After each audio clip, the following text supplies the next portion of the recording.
லா லா education, health, அடுத்தது culture.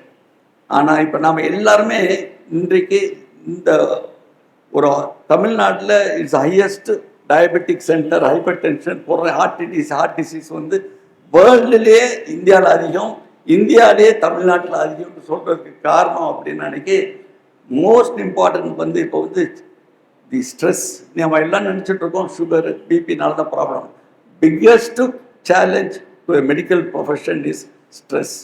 அந்த stress, அந்த மன அழுத்தத்தை குறைக்கிறதுக்கு எல்டர்ஸ் சரி, யங்ஸ்டர்ஸும் சரி, ஸ்போர்ட்ஸ் ஆக்டிவிட்டீஸில் ஈடுபடும்.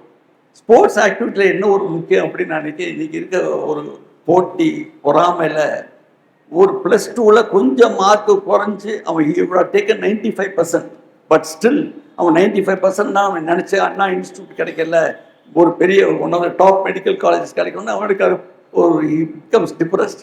அந்த ஸ்போர்ட்ஸ் ஆக்டிவிட்டீஸில் என்ன அட்வான்டேஜ் அப்படின்னு நினைக்க, ஸ்போர்ட்ஸ் ஆக்டிவிட்டீஸ் ஜென்ஸ் அடல்ட்ஸ் எல்லாத்துக்கும் லோன்லினஸ்ஸே நம்ம போக்கே ஆகணும்.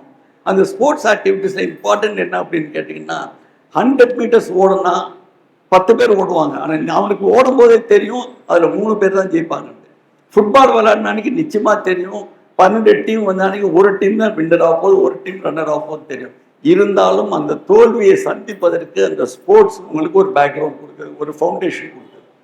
நீங்கள் எந்த அளவுக்கு அந்த ஸ்போர்ட்ஸ்னால் அதுக்கு தான் ஸ்போர்ட்டிங் ஸ்பிரிட்னு சொல்லுவாங்க. ஸ்போர்ட்ஸில் நீங்கள் பழகிட்டீங்கன்னா தோல்வியை ஒப்புக்கொள்வதற்கும் தோல்வியை சந்திப்பதற்கும் நம்ம மன உறுதி வந்துடும். ஸோ தயவு செய்து நம்ம ஊரில் அதுவும் ரொம்ப இம்பார்ட்டன்ட். ஃபுட்பாலு, பேட்மிண்டன் எல்லா ஸ்போர்ட்ஸும் நடந்துகிட்ருக்கு. மேரத்தான் வைக்கிறாங்க, மினி மேரத்தான் வைக்கிறாங்க. ஸோ ஸ்போர்ட்ஸ் ஆக்டிவிட்டியில் பிள்ளைகளை உற்சாகப்படுத்தணும். இன்றைக்கி இருக்கிற டென்ஷன், ஸ்ட்ரெஸ்ஸில் +2லேருந்து ஸ்கூல்லேருந்து வந்து படிப்பு, ஸ்கூலுக்கு போகிறதுக்கு முன்னாடி டியூஷன், பிரேக்ஃபாஸ்ட்டை ஸ்கிப் பண்ணிவிட்டு பிரேக்ஃபாஸ்ட் சாப்பிடாம ஸ்கூல் போகிறது. ஸோ ஸ்போர்ட்ஸ் ஆக்டிவிட்டியில் ஸ்போர்ட்டிங் ஸ்பிரிட் பழகிட்டிங்கன்னா ரொம்பவே அது ஒரு பெரியது. ஒரு ஸ்பானிஷ் ஒரு ஸ்பானிஷ் கண்ட்ரி ஏதோ ஒரு கண்ட்ரியில் ஒரு ஸ்போர்ட்ஸ் நடக்கும்போது அந்த படிக்காத பையன் ஒரு ஆஃப்ரிக்கன் கண்ட்ரியில் தான் ஓடிட்டு இருந்திருக்கான். ஓடும்போது this was the last sprint. அவனுக்கு தெரியும் இதோட அவனுக்கு போர்டை படிக்க தெரியல, ஸ்பானிஷ் போர்டை படிக்க தெரியல. அவன் ஆல்மோஸ்ட் அந்த லைன் வந்துடுச்சு, இதுக்கு மேலே ஓட வேணாம்னு நினச்சவன் நின்றுட்டான். செகண்டாக வந்தவன் என்ன செஞ்சுருக்கான், அவனை தள்ளி விட்டு அவனை ஃபஸ்ட்டாக ஜெயிக்க வச்சுருக்கான். அப்போ வீட்டில் வந்தோடனே எல்லாரும் ப்ரெஸ்காரன் கேட்டிருக்கேன், என்னப்பா ஈஸியாக அவனுக்கு ஜெயிச்சிருக்கலாம்னு கேட்டான்னு. நான் வீட்டுக்கு போனால் எங்கள் அம்மா she will not accept what I have done. ஏன்னா அவனுக்கு நல்லா தெரியும் அவன் எவ்வளோ தூரம் முன்னாடி போயிருந்தான், அவனுக்கு அந்த போர்டை படிக்க தெரியாதனால ஹி ஸ்டாப்.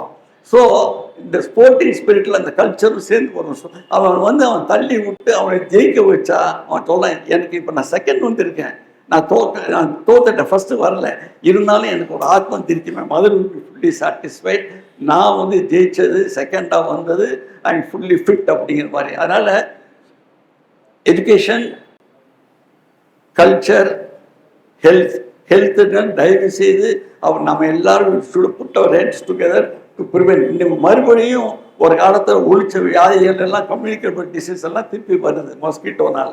4வது ஸ்போர்ட்ஸ். இது 3 செலுத்தப்படும்.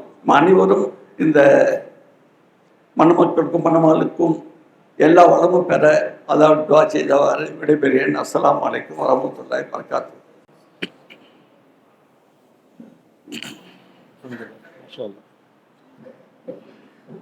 தனக்கு கிடைத்த அனைத்து இளைஞர்களையும் எப்பொழுதுமே ஒரே சிந்தையை கல்வி மற்றும் ஆரோக்கியத்துக்கு சம்பந்தமான அனைத்து இடங்களிலுமே அபாரத்தை வழங்கிக் கொண்டிருக்கிறார்கள் டாக்டர் அசோக் அவர்கள். அவர்களுக்கு மனமான நன்றி. அதனைத் தொடர்ந்து வார்த்தையை வழங்குவதற்காக சென்னை இஸ்லாமிய நிறுவனம் அறக்கட்டளை இயக்கத்தின் தலைவர், மாநில வசந்தம் என்னும் தொலைக்காட்சி நிகழ்ச்சியின் மூலம் பல்சலங்கை மக்களிடையே சன்மார்க்கத்தின் சத்திய செய்திகளை நளினமான முறையில் தொடர்ந்து எடுத்துரைத்து வரும் மார்க்க அழைப்பாளர், குழந்தைகள் நல மருத்துவ நிபுணர் டாக்டர் KCS நபீம் முகமது அவர்கள்.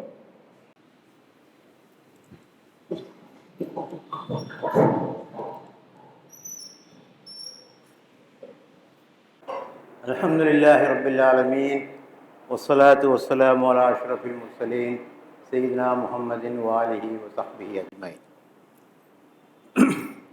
மணமக்களை வாழ்த்துவதற்காகவும் மணமக்களுக்காக துஆ செய்வதற்காகவும் இங்கே குழுமியிருக்கிற பெரியோர்களே, உள்ளூர் வெளியூர் அன்பர்களே, உங்கள் அனைவர் மீதும் இறைவனின் சாந்தியும் சமாதானமும் என்றென்றும் நிலவட்டுமாக. அஸ்ஸலாமு அலைக்கும் வரஹ்மத்துல்லாஹி வபரகாத்துஹு.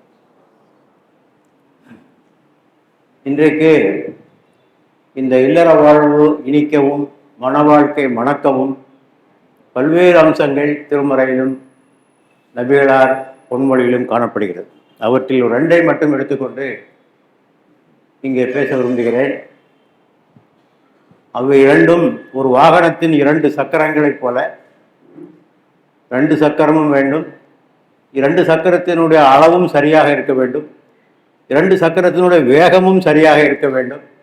இப்படி இருந்தால்தான் கார் ஓடும். அதை போல இந்த 2 அம்சங்களை நான் சொல்ல விரும்புகிறேன்.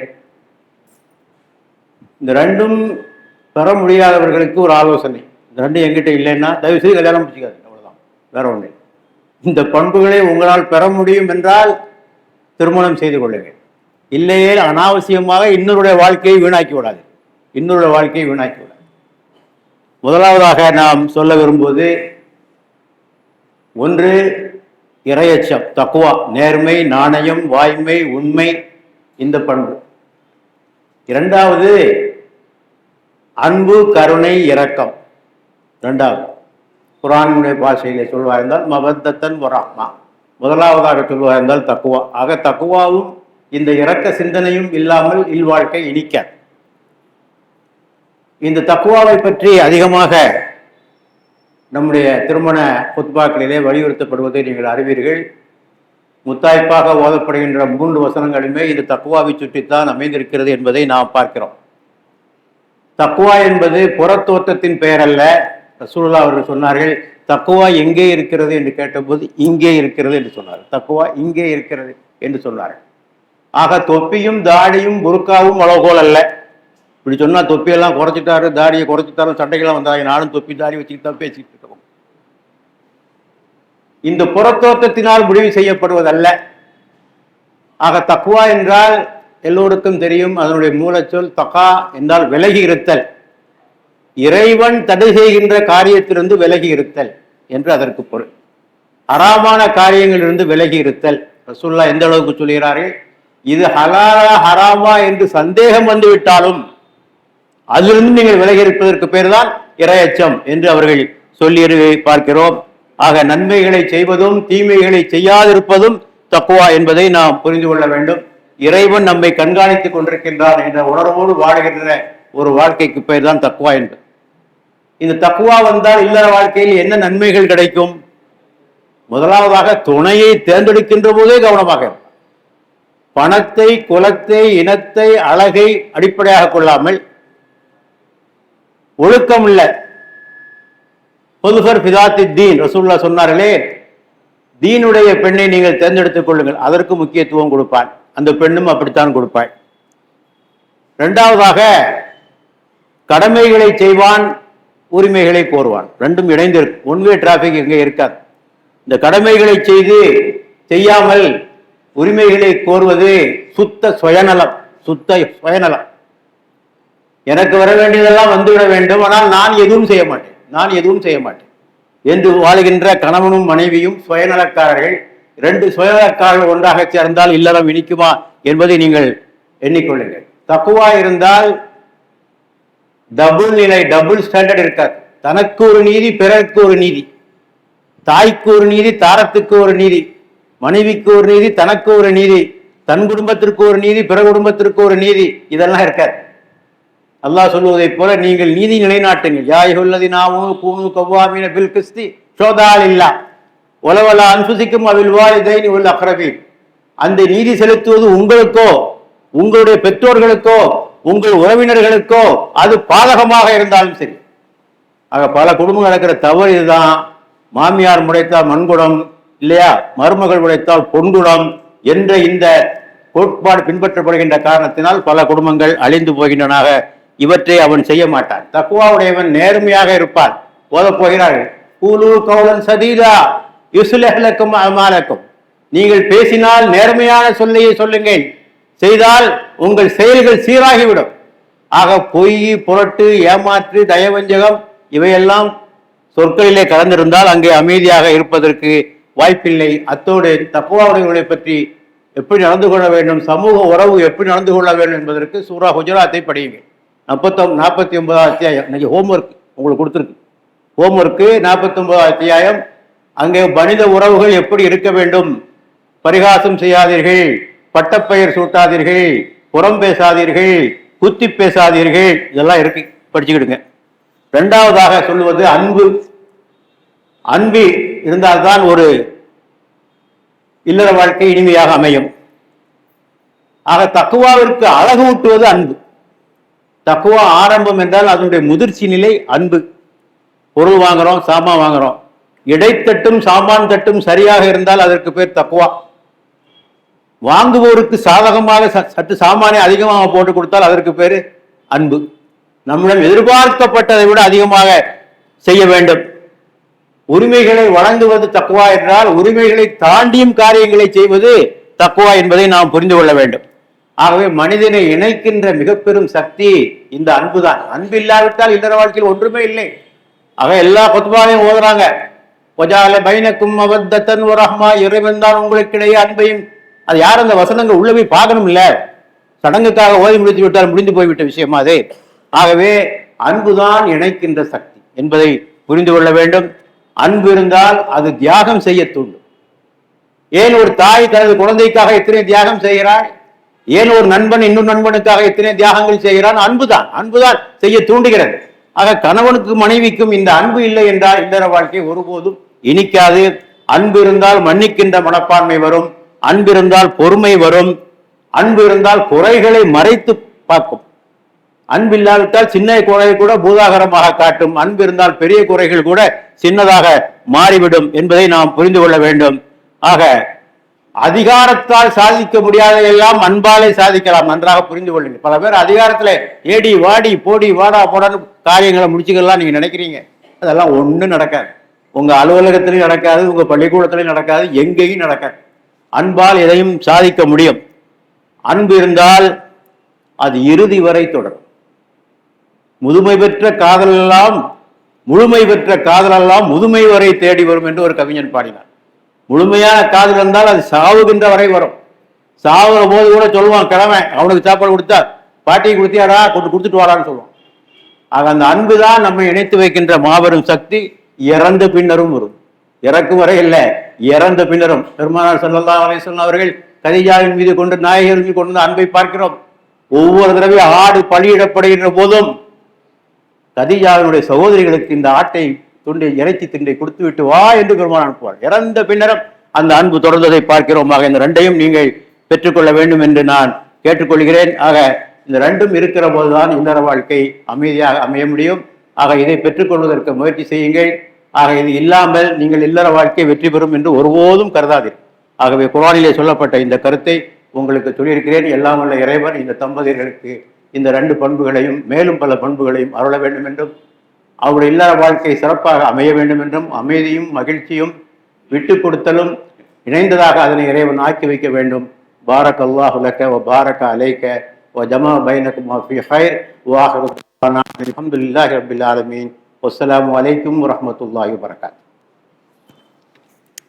மக்களுக்கு பொழுதுக்கு யாரும் மலை அறிவுரை வழங்கி குறிப்பாக அன்பின் சிறப்பை வலியுறுத்துகிறார் அவர்களுக்கு மனமான நன்றிகள். ஜஸாக்குமுல்லாஹ் ஹைரா. அதனைத் தொடர்ந்து காயல்பட்டம் அல்ஜாமியா ஜும்மா மஸ்ஜித் கத்தீப் ஆயிஷா சித்திகா மஹலின் இஸ்லாமிய அரபிக் கல்லூரியின் முதல்வர் மௌலவி எம்.ஏ. அப்துல் மஹலி அவர்கள் வாழ்த்துரை வழங்க வருகிறார்கள்.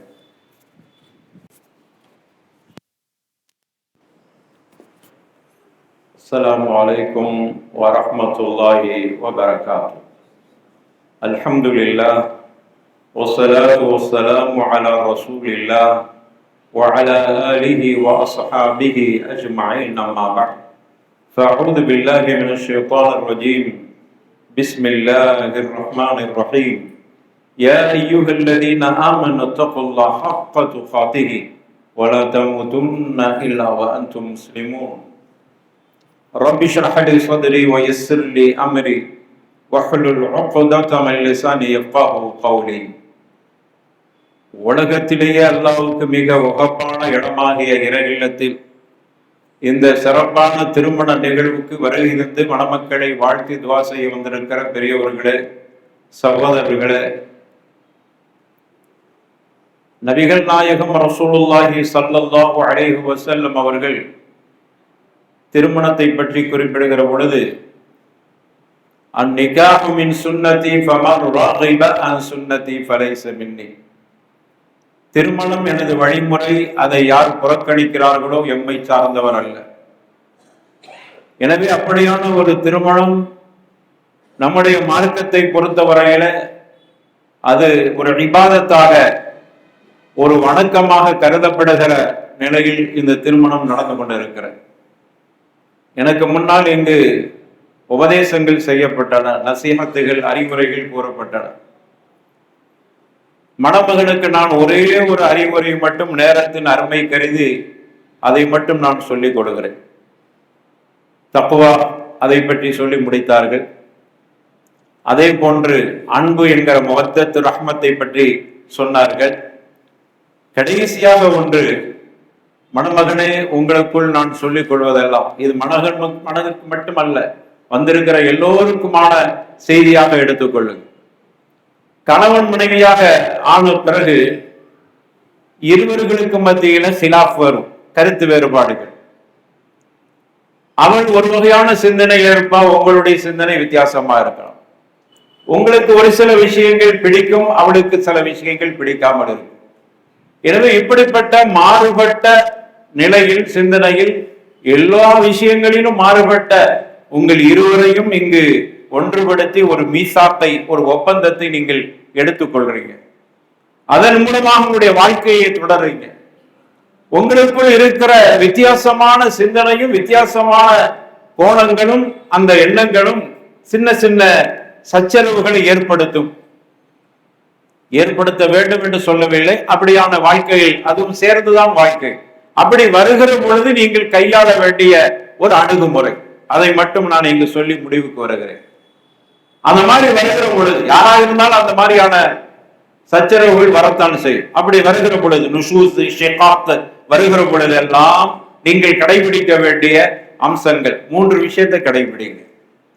ஒன்று ஹிக்மா, நல்ல நிலையில் நல்ல நுட்பத்தோடு அதை கையாளுங்கள். ஒன்று.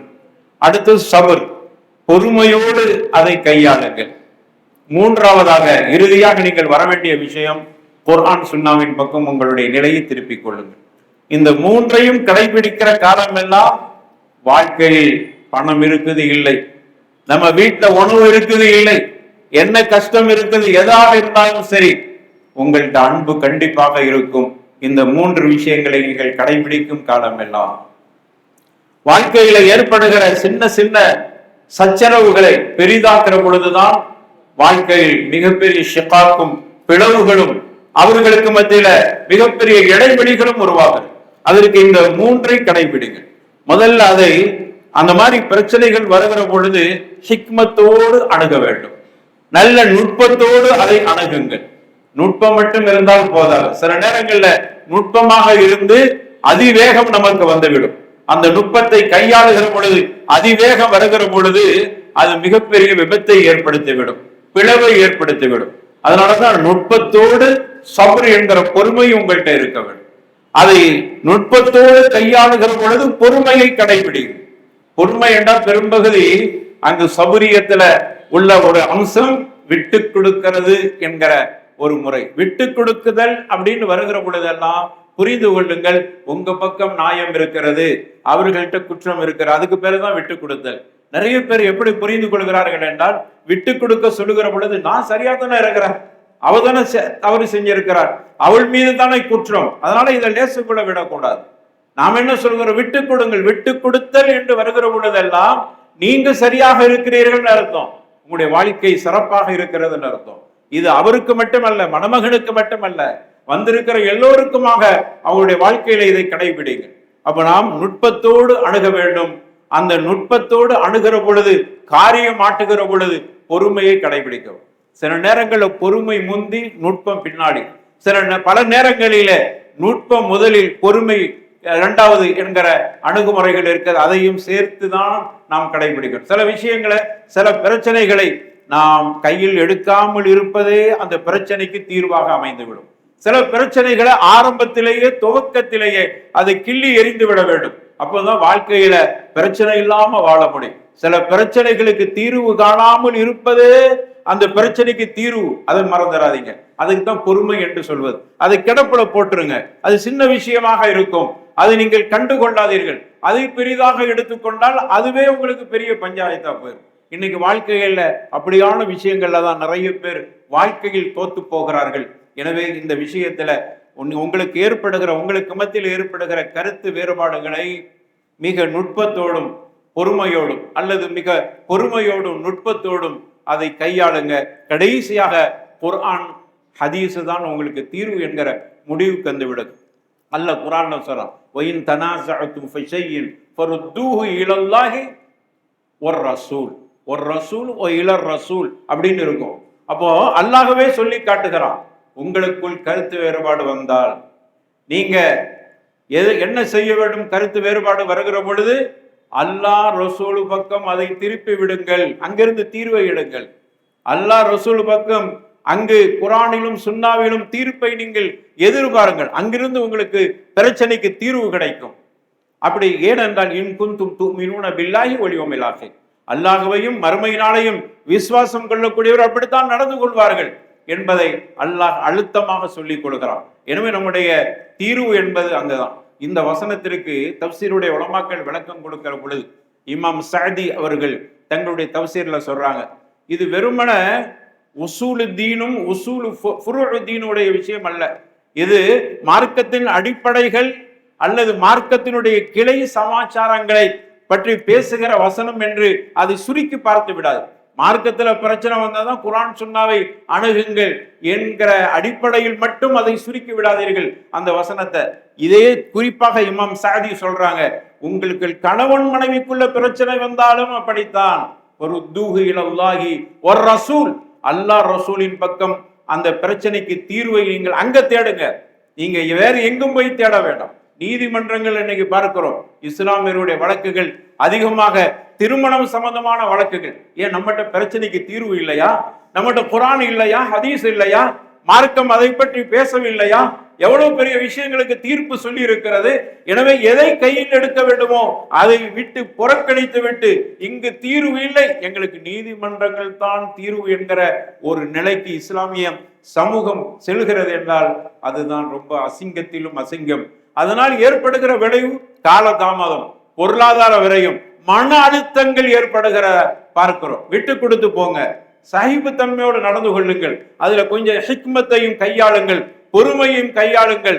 வாழ்க்கையில சின்ன சின்ன சச்சரவுகள் அனைத்தையும் பசுவமாக்கி விடலாம், ஒன்றும் இல்லாமல் ஆக்கி விடலாம். எனவே அவர்கள் ஆரம்பத்துல டாக்டர் அவர்கள் சொல்லிய 2 விஷயங்களும் தக்வாவும் அன்போடு பிரச்சனைகள் வருகிற பொழுது ஹிக்மத்தோடும் சபுரோடும் தீர்வுக்கு குர்ஆனும் சுன்னாவையும் கையில் எடுங்க. உங்க வாழ்க்கை இனிமையா இருக்கும், சுகமா இருக்கும், அன்பா இருக்கும். முவத்தத்தன் ரஹ்மத்தன் சக்கீனத்தன், அதுதான் ரொம்ப முக்கியம். அந்த பெண்ணுகிட்ட இருந்து உங்களுக்கு அமைதி கிடைக்கும். அமைதி அவள்கிட்ட இருந்து கிடைக்க வேண்டுமானால் நாமும் அவளுக்கு அமைதி கொடுக்கிற மாதிரி நாமும் நடந்து கொள்ள வேண்டும். 2 பக்கமும் இருக்கிறது. அங்கிருந்து சக்கீனத்து அமைதி எனக்கு மனைவி கிட்ட இருந்து கிடைக்க இல்லைன்னா அமைதியை அவள் கொடுக்கிற மாதிரி நான் நடந்து கொள்ளவில்லை, அந்த குற்றத்தை நீங்க ஒப்புக்கொள்ள மறுக்கிறீர்கள். அது என்ன இருக்கிறது என்பதை ஆய்வு செய்து அதை சரி செய்து கொள்ளுங்கள், இஸ்லாஹ் பண்ணுங்க. உங்க குடும்பத்தை அல்லாஹ் இஸ்லாஹ் பண்ணி தருவான், அதை சரி செய்து தருவான். உங்களுக்கு மத்தியில உல்ஃபத்தை கொடுப்பான், முஹப்பத்தை கொடுப்பான், சக்கீனத்தை தருவான், முவத்தத்தை தருவான், ரஹ்மத்தை தருவான். அதற்கு எல்லாமே குர்ஆனும் சுன்னாவும் தீர்வாக இருக்கிறது. அதை நீங்கள் பலமாக பற்றி பிடித்துக் கொள்ளுங்கள். வஅதஸிமு பிஹப்லில்லாஹி ஜமீஅன் வலா தஃபர்ரகு, அல்லாஹ் ரப்பல் ஆலமீன் சொல்கிறானே அந்த வசனத்தை உங்களுக்கு இறுதியாக வந்திருக்கிற எல்லோருக்குமாக சொல்லி எனக்கும் அந்த நசீகத்தாக ஆக்கிக் கொள்கிறேன். அல்லாஹ் ரப்பல் ஆலமீன் உங்களுடைய வாழ்க்கையில் சிறப்பை தருவானாக, பரக்கத்தை தருவான். நல்ல துர்ரியா தய்யிபாவை அல்லாஹ் உங்களுக்கு தரட்டும். உங்களுக்குள் நல்ல முஹப்பத்தை அல்லாஹ் அங்கு உருவாக்கட்டும். குடும்பங்களில் ஒற்றுமையை அல்லாஹ் தர வேண்டும். வேண்டும் என்று ரப்புல் ஆலமீன் ஒரு சிறப்பான இந்த நல்ல நேரத்தில் இறை இல்லத்திலிருந்து நாம் துஆ செய்து கொள்வோம். அல்லாஹ் அங்கீகரிப்பானாக. வாஹிரு தஅவானா அனில் ஹம்துலில்லாஹி ரப்பில் ஆலமீன். வஸ்ஸலாமு அலைக்கும் வரஹ்மத்துல்லாஹி வபரகாத்துஹு. அழகிய முறையை வாழ்க்கை பாடம் வைத்த மௌலவி அப்துல் ரஷீத் மஹலியார் அவர்களுக்கு அதைத் தொடர்ந்து இந்த நிகழ்ச்சி முக்கியமான அம்சமாக இருக்கக்கூடிய மன வாழ்க்கை ஒப்பந்தம் மர்ஹூம் மௌலவி ஹாஃபிஸ் காரி எம்என்எல் முகமது அமீருத்தீன் அவர்கள் அன்பு மகன் செல்வன் எம்ஏ அப்துல் முனீம் வெங்கா மணமகளுக்கும் மௌலவி ஹாஃபிஸ் காரி எஸ்ஐ ஷரீஃபுல் இஸ்லாம் மகாசிஜி எம்ஏ அவர்களது அன்பு மகள் செல்வி எஸ்ஐ சுமையா எம்எஸ்சி சைக்காலஜி மணமகளுக்கும் இடையிலான மன வாழ்க்கைக்கு மணமகனிடம் 81 கிராம் தங்கனை மகாராக பெற்று ஈஜாப் சகோதரிடம் மன வாழ்க்கை ஒப்பந்தம் செய்து கொள்கிறார் மாணவர்களின் தந்தை.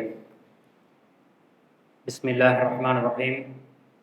அல்ஹம்துலில்லாஹி ரப்பில் ஆலமீன். அஸ்ஸலாத்து வஸ்ஸலாமு அலா அஷ்ரஃபில் அன்பியாஇ வல் முர்ஸலீன் சய்யிதுனா முஹம்மதி வ அலா ஆலிஹி வ ஸஹ்பிஹி அஜ்மஈன். அம்மா பஅத். எனது மகள் சுமையா எஸ்ஐ மணாலிக்கு தாங்கள் தருவதாக ஒப்புக்கொண்டிருக்கின்ற 81 கிராம் தங்க நகை மகருக்கு அவளது மனப்பூர்வமான சம்மதத்தோடு சபையோர்களினுடைய சாட்சியோடு நான் உங்களுக்கு நிக்காஹ் செய்து தருகிறேன். இதை மனப்பூர்வமாக தாங்கள் ஒப்புக்கொள்கிறேன். பாரக்கல்லாஹு லக்கும். மாணவர்களை செஞ்சலாம் வாய்ப்பு குறிப்படி நாம் வாழ்த்து பெறுவோம். வேளாண் சொல்லுங்க. பாரக்கல்லாஹு லக்க முபாரக் அலைக்க வஜமா பைனக்குமா ஃபீ கைர். அல்லாஹ் உங்களுக்கு அனைத்திலும் புறத்திலும் அபிவிருத்தி செய்வானாக. உங்கள் இருவரையும் நல்லவற்றில் ஒன்றிணைப்பாக. ஆமீன் ஆமீன் யா ரப்பல் ஆலமீன். இதைத் தொடர்ந்து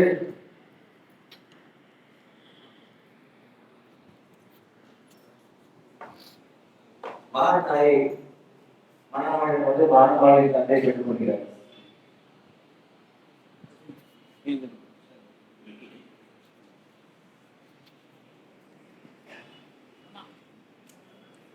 விரிச்சு காட்டு இல்லை ரொம்ப கொடுக்குறேன் நிமித்திக்க.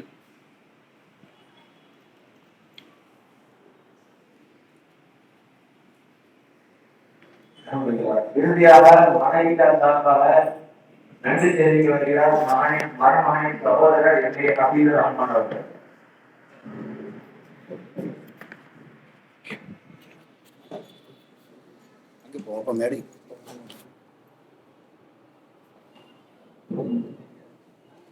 அஸ்ஸலாமு அலைக்கும் வரஹ்மத்துல்லாஹி வபரகாத்துஹு. இனியதொரு திருமண ஒப்பந்த நிகழ்விலே உலமாக்களின் அழகிய உபதேசங்களும் திருமண ஒப்பந்தமும் இனிதே நிறைவு பெற்றுள்ளது. அல்ஹம்துலில்லாஹ்.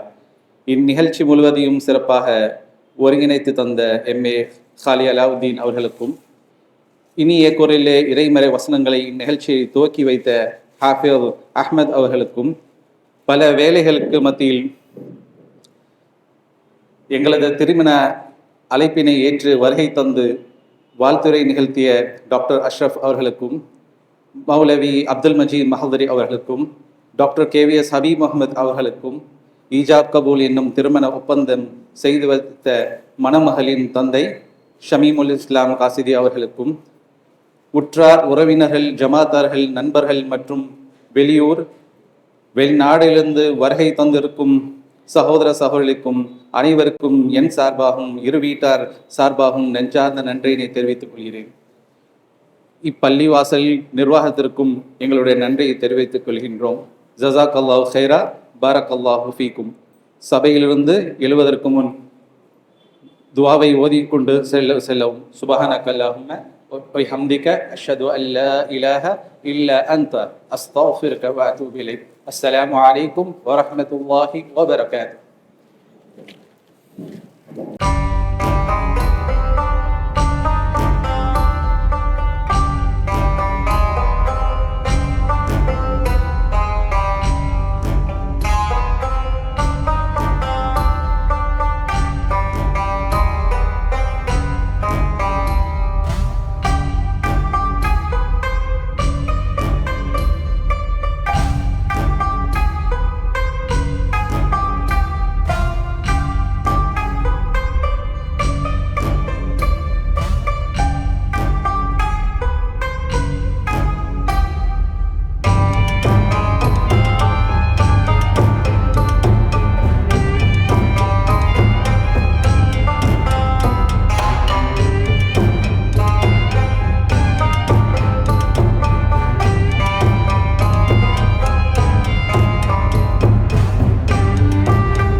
We're here on this special day. Our hearts are full of pleasure. A day that brings the two of you close together. We're gathered here to celebrate a moment you'll always treasure. We ask Allah to make your love last forever. Let's raise our hands and make dua like the Prophet taught us. And with one voice, let's all say, Barakallahu lakuma wa baraka alaykuma wa jama'a baynakuma fi khair. Barakallahu lakuma wa baraka alaykuma wa jama'a baynakuma fi khair.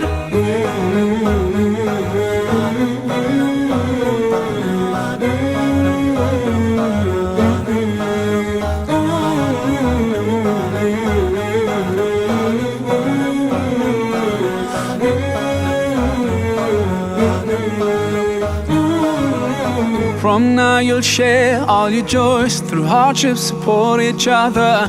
Together worshipping Allah, seeking His pleasure. We pray that He will fill your life with happiness and blessings, and grant you kids who make your home filled with laughter. Let's raise our hands and make dua like the Prophet taught us. And with one voice, let's all say, Barakallahu lakuma wa baraka alaykuma wa jama'a baynakuma fi khair. Barakallahu lakuma wa baraka alaykuma wa jama'a baynakuma fi khair.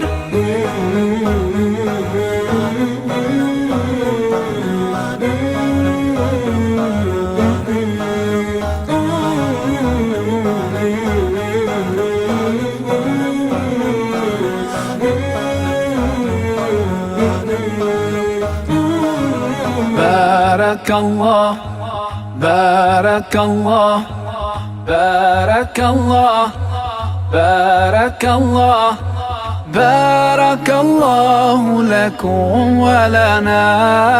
Barakallahu lakum wa lana. Allah barik lahuma, Allah adim hubbahuma. Allah salli wa sallim ala rasulillah. Allah tub alayna, Allah irda anna. Allah ihdi khutana ala sunnat nabina. Let's raise our hands and make dua like the Prophet taught us. And with one voice, let's all say, Barakallahu lakuma wa baraka alaykuma wa jama'a baynakuma fi khair. Barakallahu lakuma wa baraka alaykuma wa jama'a baynakuma fi khair. Barakallahu lakuma wa baraka alaykuma wa jama'a baynakuma fi khair. Barakallahu lakuma wa baraka alaykuma wa jama'a baynakuma fi khair.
this special day, our hearts are full of pleasure.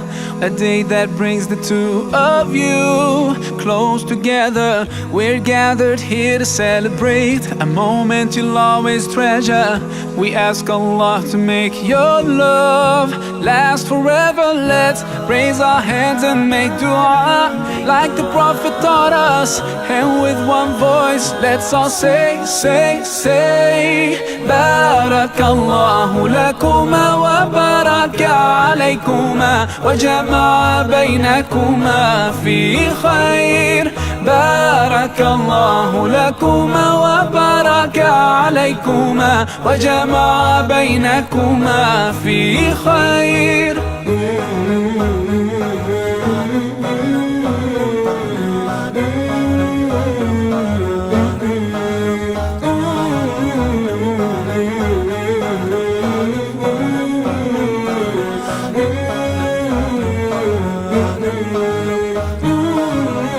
From now you'll share all your joys, through hardships support each other, together worshipping Allah, seeking His pleasure. We pray that He will fill your life with happiness and blessings, and grant you kids who make your home filled with laughter. Let's raise our hands and make dua like the Prophet taught us.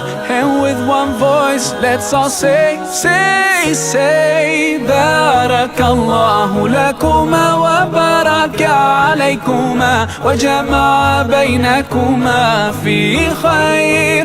Barakallahu lakuma wa baraka alaykuma wa jama'a baynakuma fi khair.